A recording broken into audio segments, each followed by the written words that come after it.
My name is Jepsen, and I'll be giving a talk entitled Behavior and Prediction of Stream Capture Under Varying Stream Flow Conditions. I am currently a volunteer hydrologist at the USGS Nevada Water Science Center, and I enjoy doing work in testing, development, and analysis of numerical models. Stream capture, the subject of this talk, is defined as change in groundwater flow from stream to aquifer, GF, caused by pumping of groundwater from a well. How is stream capture calculated? First, pumping from the well is turned off and groundwater flow from stream to aquifer, denoted GF no pumping, is calculated. The sign convention is positive for groundwater flow directed away from the stream and negative for groundwater flow directed towards the stream. Next, pumping from the well is turned on and groundwater flow from stream to aquifer, GF with pumping, is calculated. Finally, stream capture is taken as the difference between groundwater flow rates with and without pumping divided by the well pumping rate, P. Stream capture is strongly time dependent. A short time after pumping begins, most of that pumped water is derived from local storage around the well, with relatively little water derived from the stream. This results in a low value of stream capture. As time passes, an increasing portion of the pumped water is derived from the stream, resulting in a higher value of stream capture. It is important to note that under steady stream flow conditions, the value of stream capture expressed as a fraction of pumping is always less than or equal to 1. We will show later that stream capture can be greater than 1 under transient stream flow conditions. Stream flow is typically held constant in model-based capture products. One reason for this is to not tie those products to any specific stream flow history. Another reason is that the effects of stream flow dynamics on capture are not known. This led to the question of this study: how does stream flow variation in time affect stream capture? We addressed this using ModFlow groundwater flow models. The first ModFlow model we used was a test model of a simplified river valley. This model was developed by Kip Allender. Ground surface elevations decrease towards the bottom of the slide, and a stream flows to the right along the bottom of the valley. A constant pumping rate was applied to 6 wells simultaneously. Stream discharge was set to observations of the Carson River at Carson City during 1970 to 2019. This was our first result of stream capture versus time from the test model. Time is along the x-axis and is in years since pumping began. The black curve shows stream capture for time-varying stream discharge, Q.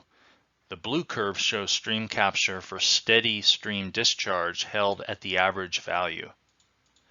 The two curves deviate from one another substantially, showing that time variation in stream flow had a major effect on modeled stream capture. The next question we asked was, does an increase in stream discharge result in an increase or decrease in stream capture? To answer that question, we ran the test model using different values of steady stream discharge. This plot shows stream capture versus time for stream discharge held steady at 3 different values. The red curve corresponds to the lowest value of stream discharge, and the blue curve corresponds to the highest value of stream discharge. The separation of these curves showed that an increase in stream discharge at steady state resulted in an increase in stream capture. Now, what would happen to stream capture if stream discharge underwent a change over time? To examine this, we ran the test model using a step change in stream discharge applied at a time of 25 years. This change was actually applied across 2 monthly time steps of the model and was therefore not truly instantaneous. The resulting stream capture versus time is shown on the right. At a time of 20 years, stream capture coincided with a steady state solution at the lower stream discharge value. And at a time of 30 years, stream capture approximately coincided with a steady state solution at the higher stream discharge value. And at the middle time, when the step change in stream discharge was applied, stream capture underwent a pulse which decayed towards the higher steady state curve. This showed that in addition to steady stream discharge, the rate of change in stream discharge had an important effect on stream capture. Here's our interpretation of the mechanism behind the spike in stream capture shown on the previous slide. Before the step change in stream discharge was applied, the water table followed this profile, corresponding to stream capture at the lower value of steady stream flow. Then, when the step change in stream discharge was applied, stream stage abruptly increased. This recharged the groundwater, producing a temporary mound-shaped feature in the water table near the stream channel. This elevated gradient in the water table resulted in a sharply increased groundwater flow away from the stream and a corresponding pulse in stream capture. The maximum value of the stream capture pulse depends on the hydraulic gradient set up by the temporary mound-shaped feature in the water table. This maximum value can be greater than 1, which is unlike the case for steady flow conditions where stream capture is constrained to be less than or equal to 1. A long time after applying the increase in stream discharge, the water table mound around the stream has diffused outward into the aquifer and a new steady state water table is reached. This state corresponds to stream capture at the higher value of steady stream flow. Based on results shown so far, the response of stream capture to stream discharge was envisioned to consist of 2 components.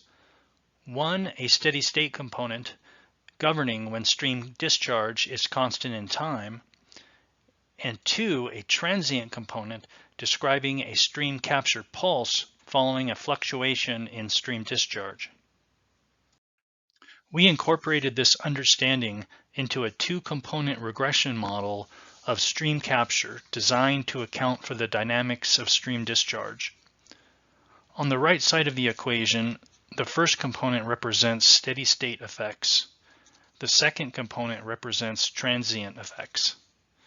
The objective here was to predict time variation in stream capture around the steady Q prediction.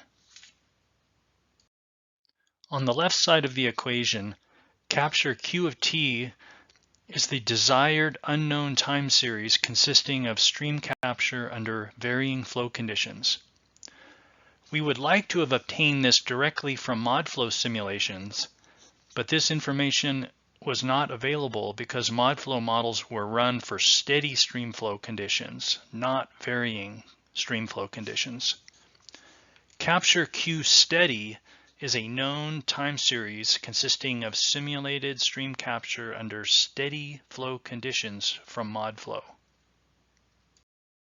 On the right side of the equation, Q sub t is observed stream discharge during the current month, and Q sub t minus 1 is observed stream discharge during the previous month. Power functions were used for the regression model. These functions contain a total of 8 tunable parameters, with 4 parameters in the steady state component and 4 parameters in the transient component. In the steady state component, Q steady was set equal to the median monthly stream flow.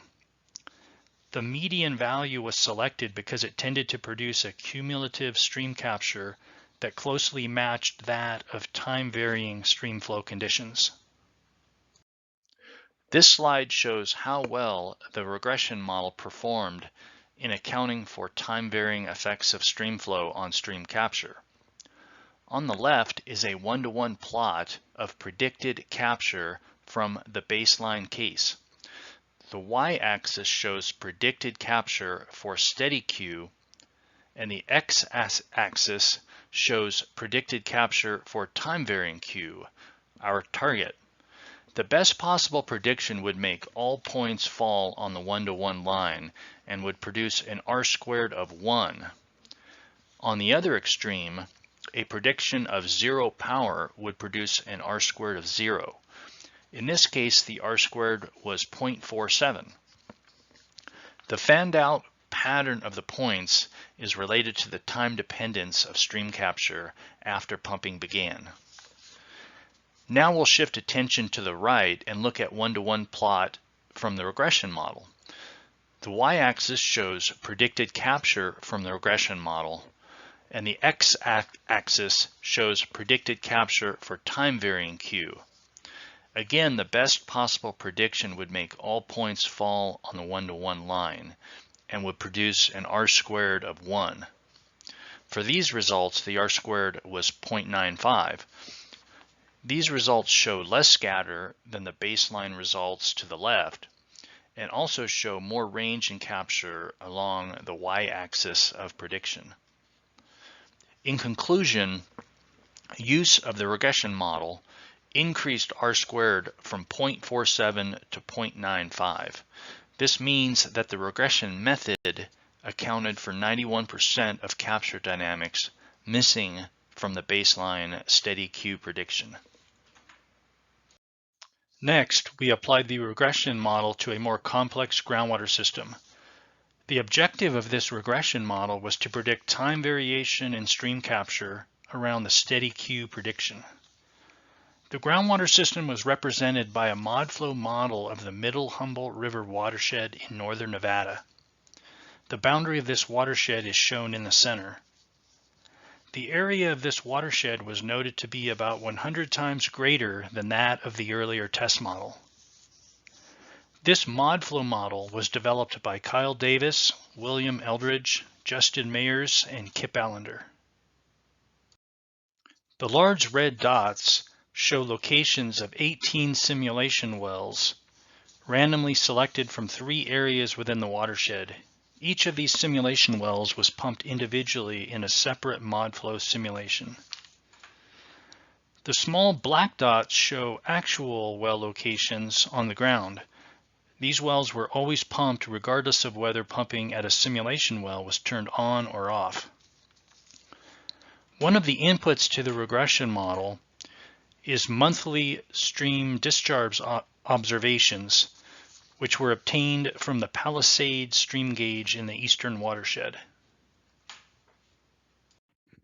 This slide shows how well the regression model performed in accounting for the time-varying effects of stream flow on stream capture in the Middle Humboldt River watershed.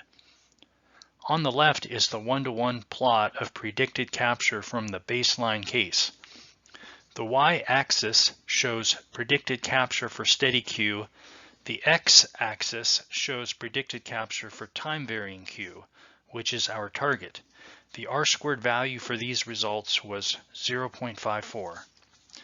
Now we'll shift to the right and look at the one-to-one plot from the regression model. The y-axis shows predicted capture from the regression model. The x-axis shows predicted capture for time-varying Q, our target. The R-squared value for these results was 0.84. One thing to notice here is that the y values of the points encompass about twice the range as that of the baseline results to the left. This indicates that the regression model is capturing larger values of stream capture under varying flow conditions better than the baseline case to the left. Another thing to notice is the outliers falling relatively far from the one-to-one line. These points are having a disproportionately high contribution to the R-squared error metric and are therefore an area of needed improvement. In conclusion, use of the regression model increased R-squared from 0.54 to 0.84. This means that the regression method accounted for 65% of the capture dynamics missing from the baseline steady Q prediction. Here's an example of predicted stream capture versus time on a monthly time step, with and without the regression model. These results are for the Middle Humboldt River watershed. The red curve shows stream capture for time-varying Q, our target. The black curve shows stream capture for steady Q, the baseline. And the blue curve shows stream capture from the regression model. Use of the regression model increased R-squared from 0.21 to 0.69, indicating that it accounted for 61% of the capture dynamics missing from the steady Q prediction. The largest errors from the regression model occurred during the largest stream capture events. During these events, stream discharge is at relatively high levels, producing conditions conducive to fewer conflicts between water users. So these large outliers from the regression model may not be as important as their contribution to the R-squared would suggest. Another thing to note here is that predicted stream capture sometimes exceeded 1. This is a non-steady effect related to the transient water table mound shown on an earlier slide. In summary, stream capture was found to increase with stream discharge and rate of change in stream discharge. This understanding was incorporated into a regression model. This regression model accounted for most of the stream capture dynamics missing from the steady stream flow prediction. Thank you for listening to our talk, and I'd be happy to answer any questions during the live Q&A scheduled at the end of this session.